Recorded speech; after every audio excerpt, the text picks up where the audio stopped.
Ele será muito misericordioso com a voz do seu clamor. Quando ele ouvir, ele responderá a você.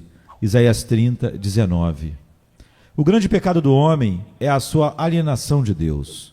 Ele disse em seu coração, não Deus. E em sua vida ele trabalha para escapar da presença divina. A jornada para o país distante não é feita apenas por causa da vida turbulenta, mas para que ele possa se afastar da casa do Pai.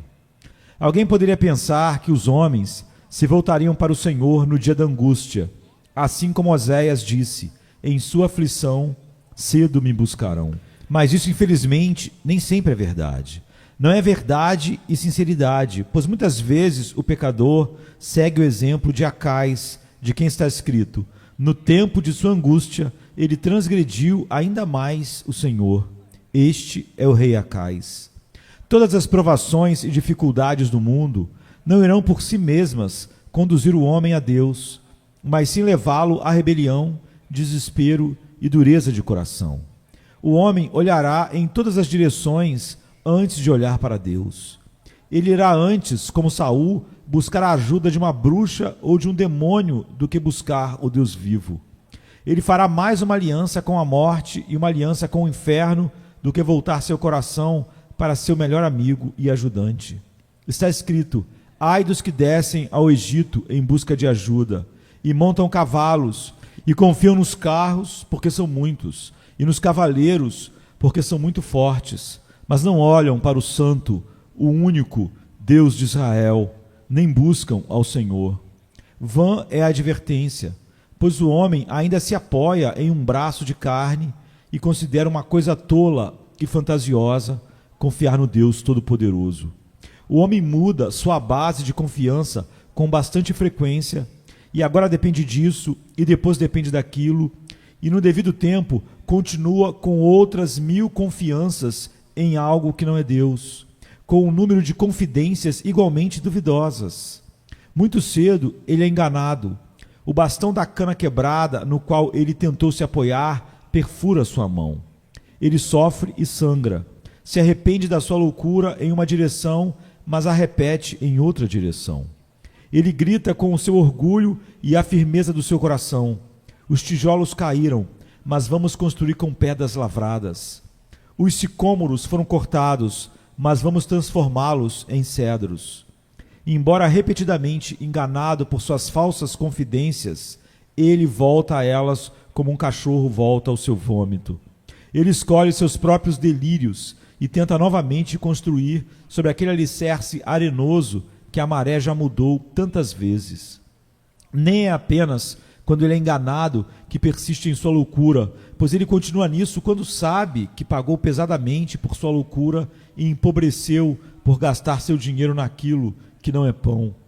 O Egito drenou seu tesouro e não lhe deu nenhuma ajuda, e ainda assim ele envia mais tesouros para o mesmo mercado apenas para se envergonhar novamente de um povo que não poderia lucrar com ele. Ele exerce pensamentos dolorosos, gasta sua força mental, maquina, se preocupa, fica ansioso para encontrar em suas confidências carnais algum consolo. E assim desperdiça sua vida e seca até a medula dos seus ossos em busca disso na criatura, que pode tão facilmente ser encontrado apenas no Criador.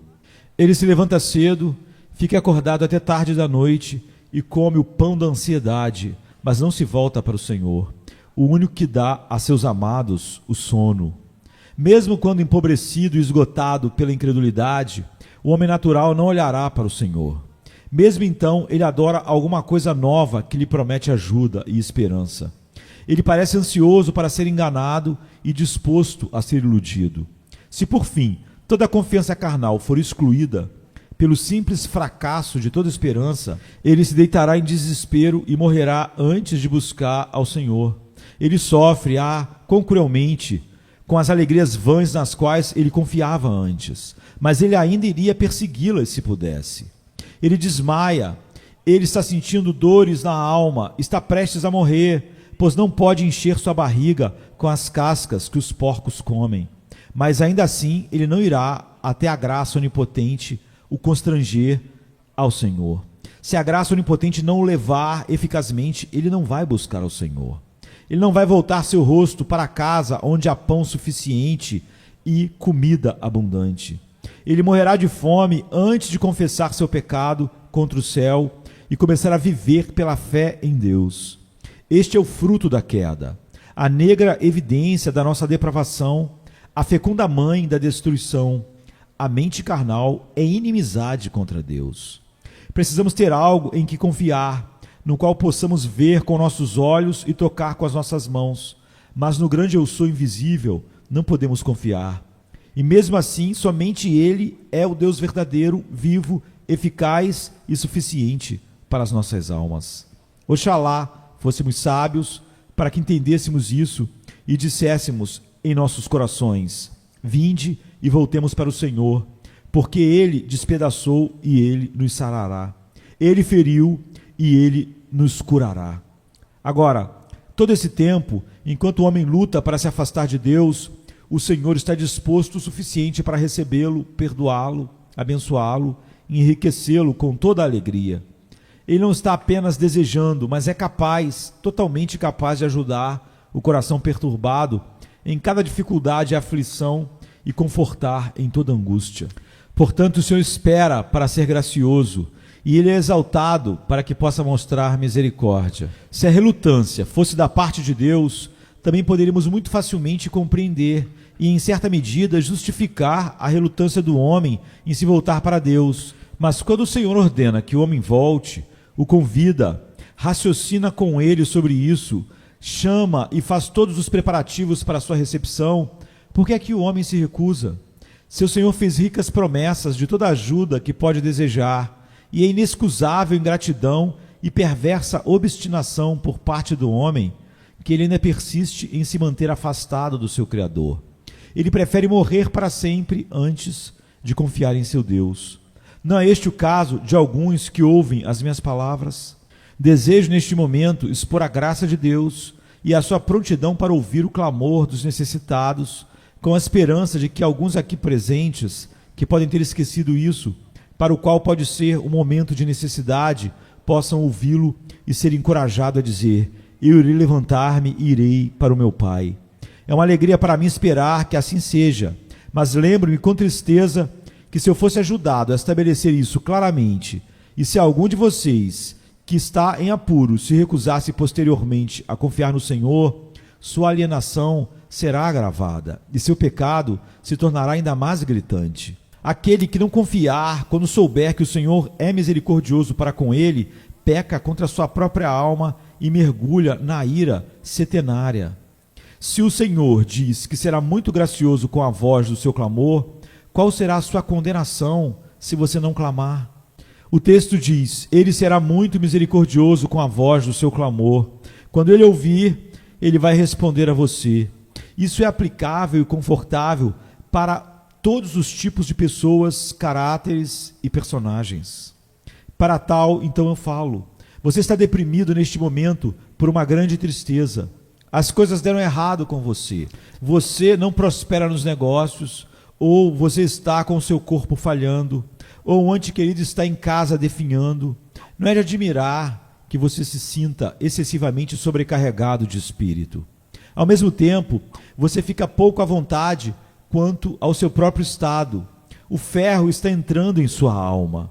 Ao passar por essa escuridão espessa, você será fortemente tentado a pensar mal de Deus e culpá-lo pelos problemas que agora o cercam.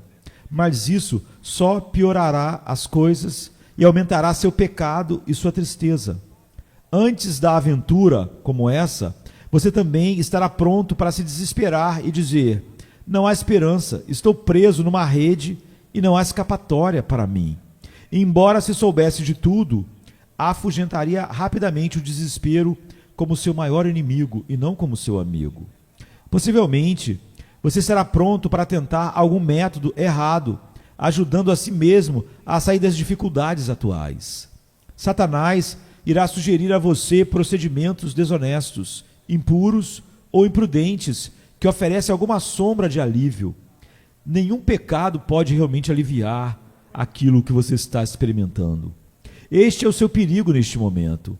E por piedade para com você, o Senhor nos manda garantir que há um caminho muito mais sábio aberto para você, a saber, voltar-se para Ele, pois Ele será muito gracioso com a voz do seu clamor, e quando Ele ouvir, Ele responderá a você.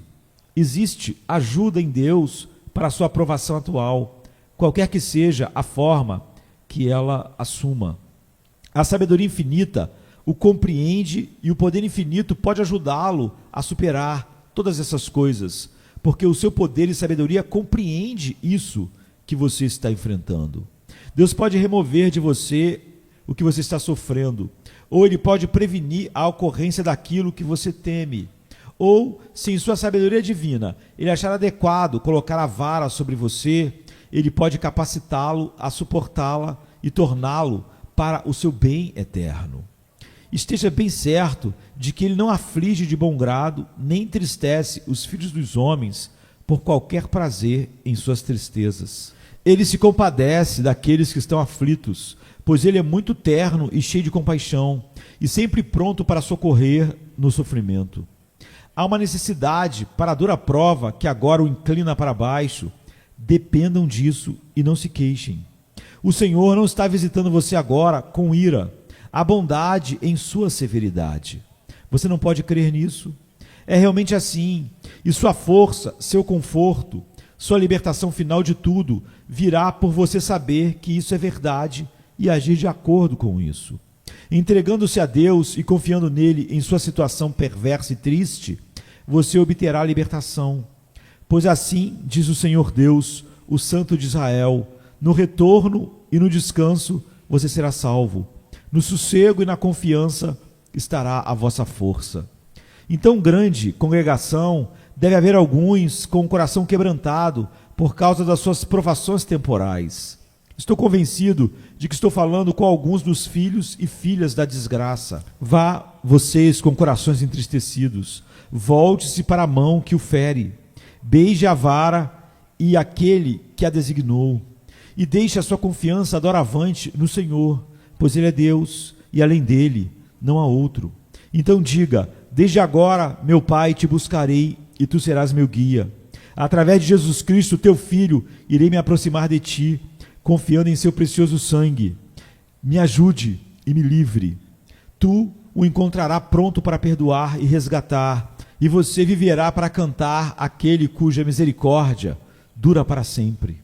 Deixe-me sussurrar em seu ouvido a doce garantia do texto. Ele será muito gracioso com a voz do seu clamor. Quando ele ouvir, ele vai responder a você. Uma segunda classe de pessoas a quem o texto será muito aplicável consiste naquelas que estão perturbadas por causa do pecado. Pecadores que estão começando a sentir a iniquidade dos seus caminhos os cercando. Neste momento, você está vencido por um sentimento de culpa e pelo medo das consequências. Você não pode estar sofrendo com golpes mais severos do que a lei de Deus pode dar quando começa a ferir a consciência e o coração. Agora, para escapar do pecado e do castigo, a primeira coisa para você é voltar para o seu Deus, a quem você ofendeu, pois só Ele pode perdoá-lo. Deve haver uma virada de face em arrependimento e um olhar pela fé em Deus, em Cristo Jesus, ou você morrerá em seus pecados. A tendência natural do seu coração, mesmo quando está sentindo o pecado, é afastar-se do Senhor. Ai, você vai olhar para o seu pecado vez após vez e novamente, até que esteja pronto para definhar em desespero, mas você não vai olhar para Cristo Jesus e ser salvo. Um som terrível está em seus ouvidos, como de um julgamento que se aproxima, e você ouve tanto a ele como aos uivos do cão do inferno, mas se recusa a ouvir a voz amorosa da compaixão que fala do perdão comprado com sangue gratuitamente dado a todos os que confiam em seu Deus e Salvador. Possivelmente, você pode concluir que não há esperança para você em coisas melhores e que, portanto, é melhor você desfrutar dos prazeres que podem ser encontrados no pecado e dar o seu golpe enquanto pode e aproveitar alguma coisa enquanto pode. Agora, não acredite nessa mentira de Satanás. Há esperança. Você ainda está na terra da misericórdia. Pobre pecador culpado, você está onde os perdões são comumente dados, onde Deus é gracioso com todos aqueles que o buscam verdadeiramente. Você ainda não veio ao tribunal de Deus. É a voz de uma trombeta soando excessivamente alta e longa essa verdade para você. O Calvário está diante de você com o amor moribundo, não o Sinai com o fogo consumidor da lei. Hoje é o dia da salvação. A hora da vingança ainda não chegou. Deus não deseja a sua morte, nem se deleita com a sua perdição, mas te chama para que você volte para Ele e viva através do meu chamado, que é um chamado geral. Eu oro para que o Espírito Santo faça um chamado eficaz, pois Ele se deleita na misericórdia. Uma alegre aceitação espera por você se você voltar para a casa do seu Pai. Ele não irá repreendê-lo por suas andanças, mas Ele irá tirar seus trapos e colocar o melhor manto de justiça de Cristo. Ele encherá a casa de música por causa de você, e Ele mesmo se alegrará por você. Você não precisa fazer nada para tornar o Senhor propício. Ele já é amor. Você não precisa se submeter a penitências, nem passar por dolorosas angústias de espírito, a fim de tornar Deus mais misericordioso, porque sua graça é abundante. Em Cristo Jesus, a corrente do amor divino flui livre, rápida e abundantemente, até mesmo para o pior dos homens. Apenas volte para Deus contra quem você transgrediu, reconheça a sua transgressão e coloque toda a sua confiança nele por meio de Jesus Cristo, seu Filho, e ele será muito gracioso com você. A voz do seu clamor ele ouvirá. Quando ele ouvir, ele vai responder a você, é o que diz o profeta. Igualmente doce será essa garantia, a garantia do nosso texto, para os apóstatas, cheios de seus próprios caminhos, que estão alarmados e angustiados com o seu doloroso afastamento do seu Deus. É verdade, meu caro amigo, que você transgrediu enormemente ao se tornar um desviado, pecou contra muita luz e contra muito amor, e isso torna o pecado extremamente pecaminoso, vil. Quantas horas de paz você costumava desfrutar quando tinha comunhão com seu Salvador e seu Deus? Você pecou contra esses doces prazeres e contra as condescendentes palavras de ternura do amor eterno. Você agiu contra o Espírito de Deus e crucificou o Filho de Deus novamente. Você foi ensinado pelo Senhor nas coisas profundas da sua palavra, e o segredo de sua aliança foi revelado a você. Você teve um conhecimento experimental da vida divina e entrou nas alegrias da comunhão sagrada. E ainda assim, você se desviou do caminho do Senhor e foi infiel a todos os seus votos. Você deixou as águas frias que vêm da rocha dos séculos para beber das poças lamacentas do mundo. Você se afastou do Deus vivo para viver sobre os elementos miseráveis do mundo. Você se curvou diante do bezerro de ouro ou alguma outra imagem de zelo meramente carnal. Você se afastou muito do Altíssimo e contaminou a santidade da sua alma e provocou o Senhor excessivamente. Além disso, você pode muito bem estar entristecido, pois você tem feito muita desonra ao nome de Deus entre os ímpios. Você perfurou seus santos com muitas tristezas, e você fez seus ministros irem como com os ossos quebrados. Você e pessoas como você são nossa vergonha e nossa angústia.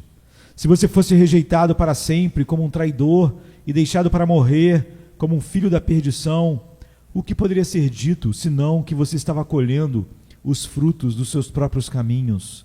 No entanto, o texto ressoa em seus ouvidos neste momento como um sino de prata transparente, e sua única nota é a graça. Ele será muito gracioso com você, é o que o texto diz.